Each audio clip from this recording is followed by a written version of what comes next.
গল্পের শিরোনাম সততার পুরস্কার। বহুদিন আগের কথা। এক শান্ত সবুজ গ্রামের নাম ছিল শ্যামপুর। গ্রামটির এক পাশে ছিল ঘন বন, আর অন্য পাশে বয়ে যেত ধীরে চলা একটি নদী। সেই গ্রামে থাকত রঘু নামের এক গরিব কিন্তু সৎ ছেলে। তার বাবা মা কেউ ছিল না, সে নিজের পরিশ্রমেই দিন কাটাত। একদিন রঘু বনে কাঠ কাটতে গিয়ে হঠাৎ একটি কান্নার শব্দ শুনল। শব্দের দিকে এগিয়ে গিয়ে সে দেখল একটি আহত হরিণ মাটিতে পড়ে আছে। রঘুর খুব মায়া হলো। সে নিজের গায়ের কাপড় ছিঁড়ে হরিণটির ক্ষত বেঁধে দিল এবং নদী থেকে পানি এনে তাকে খাইয়ে দিল। কিছুক্ষণ পর হরিণটি উঠে দাঁড়াল, কিন্তু আশ্চর্যের বিষয়, হরিণটি মানুষের কণ্ঠে কথা বলে উঠল। হরিণটি বলল, তারা চিহ্ন ভয় পেও না রঘু, আমি এই বনের রক্ষক। তোমার দয়ার পুরস্কার তুমি নিশ্চয়ই পাবে।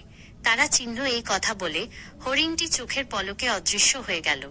রঘু অবাক হলেও তার মনে কোনো অহংকার এল না। সে আগের মতোই শান্তভাবে নিজের কাজে ফিরে গেল। কয়েকদিন পর গ্রামে দেখা দিল এক ভয়ঙ্কর খরা। নদী শুকিয়ে যেতে লাগলো, মাঠের ফসল নষ্ট হতে শুরু করলো।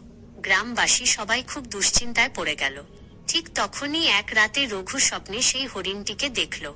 হরিণটি তাকে বলল, কাল ভোরে বনের পুরনো বটগাছের নিচে যাও।